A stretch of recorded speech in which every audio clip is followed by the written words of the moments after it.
Good afternoon. Thanks for joining us across the fence. I'm Fran Stoddard.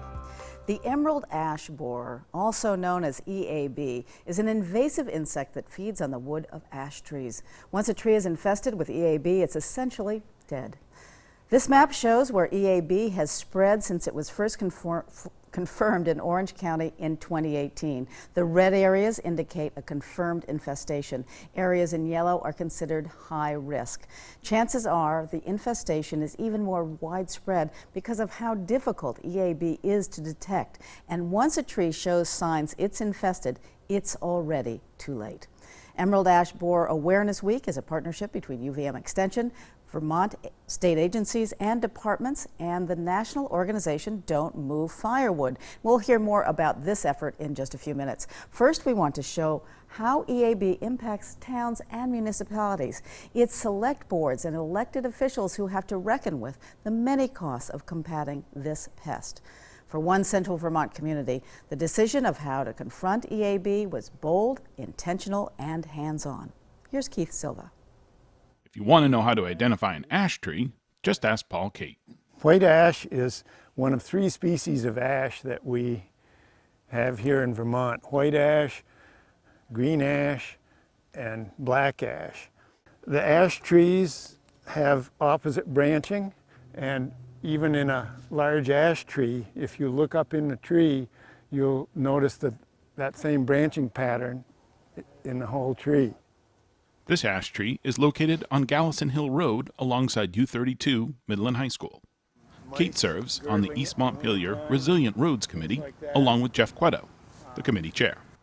Well, we did inventory in 2019, 62 miles of road. About 2/3 of them are supporting ash trees along the roadside within the right-of-way. Just short of 2,500 ash trees that are 6-inch diameter and larger. The vast majority of them very healthy trees. So it's a little bit of a paradox because we started this committee to preserve roadside vegetation, especially trees, but we're immediately handed with the task by the select board to step ahead and look at removal of ash trees to eliminate that threat to our roads. The threat to the ash trees in East Montpelier and Vermont is due to the emerald ash borer, or EAB. Native to Southeast Asia, EAB was first discovered in Michigan in 2002. Since then, EAB has been responsible for the destruction of tens of millions of ash trees in 30 states. The only cure is to have the ash trees taken down. EAB was first found in Vermont in 2018. East Montpelier has been spared so far. It seems rather inevitable that EAB will be in East Montpelier if it isn't here already. We're sort of in the risk zone, if you will. Montpelier, Plainfield, Barrytown all have EAB, and so it could be here now. We haven't seen it. We put up some purple traps last year closer to Plainfield. Didn't find any EAB on the traps. Seeing as it seems inevitable, it's good to kind of get ahead of it. The site near U32 was selected as a pilot project with 160 trees slated for removal. This effort would inform the committee on costs and, more importantly, engage residents about East Montpelier's proactive approach to combat EAB. The 160 trees included the hedgerow along Gallison Hill here. The removal extended into 2 of the local neighborhood roads. One thing that you find when you do this kind of thing is that people really love their trees. And they want to, if you're cutting trees down, they want to know what's the future. Less than 10 miles east of U32, the impact of EAB is a much different story. Joanne, where are we? This is a roadside in Plainfield, Vermont, and Joanne Garten works as a technical assistance coordinator for Vermont Urban and Community Forestry. She works with Vermont municipalities on mitigating the ash trees in their community. some municipalities are taking stock of what they have, literally getting out, walking the roads. Our program, Urban and Community Forestry program, helps municipalities do that. We have some training, we have some iPads and ways that you can sort of help note the location and the condition and the size of those trees. But it's been pretty important for some towns to begin to inventory what they have and start to make a plan for how they might like to be proactive or reactive to the emerald ash borer coming through. The damage EAB has done in Plainfield is easy to see. Not too far from where we're standing right now, we know that there are ash trees that are infested with emerald ash borer. We've seen white and black ash infested, and there's likely some green ash there too. Some of the trees along this stretch of road already we start to see that woodpecker flecking, that blonding up in the canopy of the tree. It's here and we're looking for it and hoping that municipalities can take stock of what's here and plan for a future without ash. The Vermont Urban and Community Forestry Program offers financial assistance to towns as they plan for the inevitability of EAB. The Vermont Urban and Community Forestry Program has been really fortunate over the past few years to apply for and receive funding from the U.S. Forest Service that we have earmarked as grant money for municipalities specifically who are looking to manage ash trees, inventory, perhaps take some down, and consider planting other trees, not necessarily right in the same place, but in important areas around their town. The silver lining to the storm clouds hanging over Vermont's ash trees is a renewed focus on forests that are too often overlooked. Roadside forests, they can be the forests that we see the most on our drive to and from work or town or school. And we don't think of them as being public places where you would sit and have a picnic or something. They are traveled right-of-ways, but they are managed by the municipality, and there is at times a reason for everyone in the community to have a voice and have an understanding of what's happening, understand what their road crew is doing to keep the roads safe and passable, but also manage this living, breathing forest that's all around your roadsides. East Montpelier received a $15,000 grant from Vermont Urban and Community Forestry, which they matched in funds and in time from staff and volunteers. Queto and Kate consider the cost money well spent. Having grown trees for 50-something years and looked after them, that all of a sudden I'm having to authorize taking down all kinds of trees, many of which are excellent looking trees.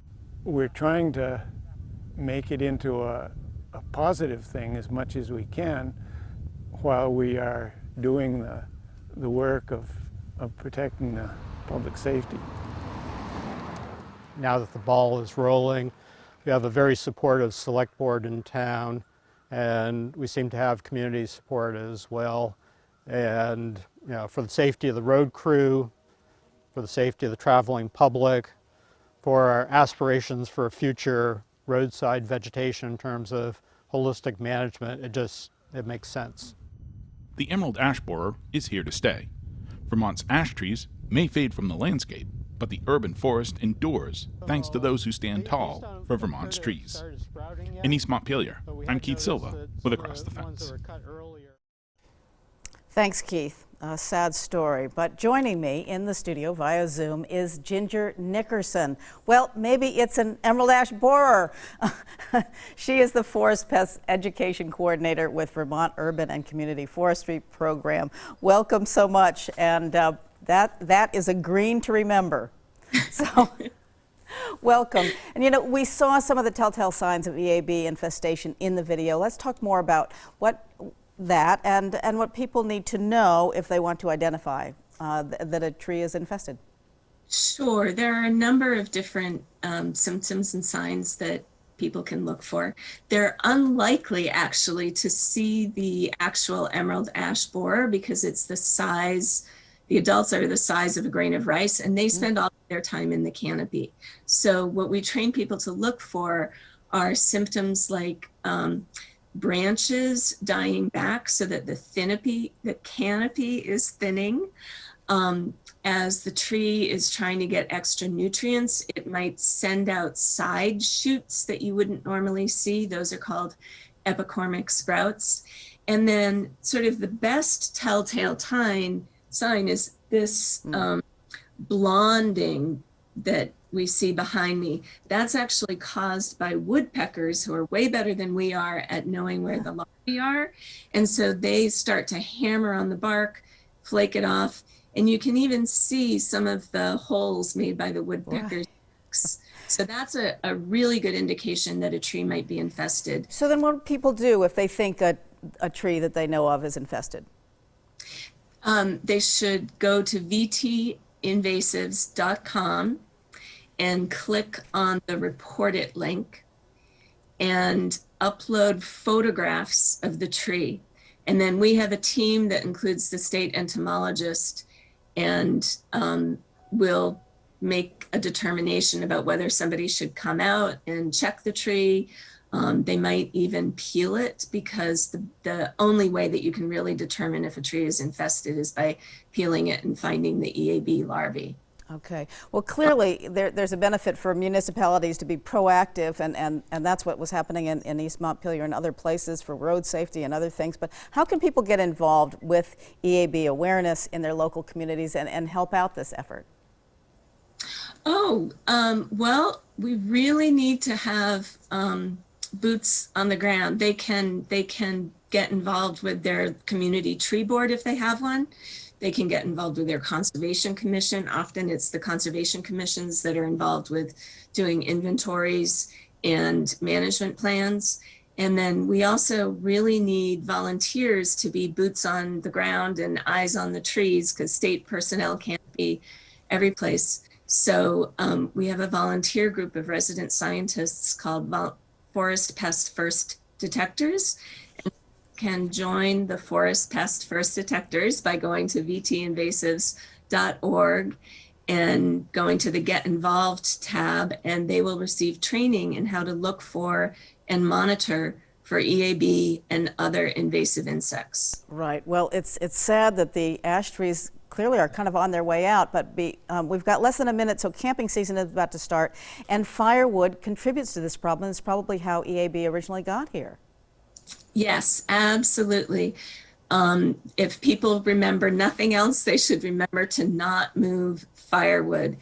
The way that the borer and other invasive insects travel is through people taking firewood from one place and then driving it long distances. So, you know, if the borer could get from Alburgh to Bennington, it would probably be in the load of somebody's firewood. So our saying is, buy it where you burn it. So if you're going to a state park, a private campground, or your own camp, purchase your firewood as close as possible to where you're camping. Right. Do not move those insects and pests around, because we are losing our ash trees. Thank you so much, Ginger Nickerson, for coming in and talking about the emerald ash borer and where we're going with that. Thank you, Fran. And thank you for joining us across the fence. I'm Fran Stoddard. Stay well.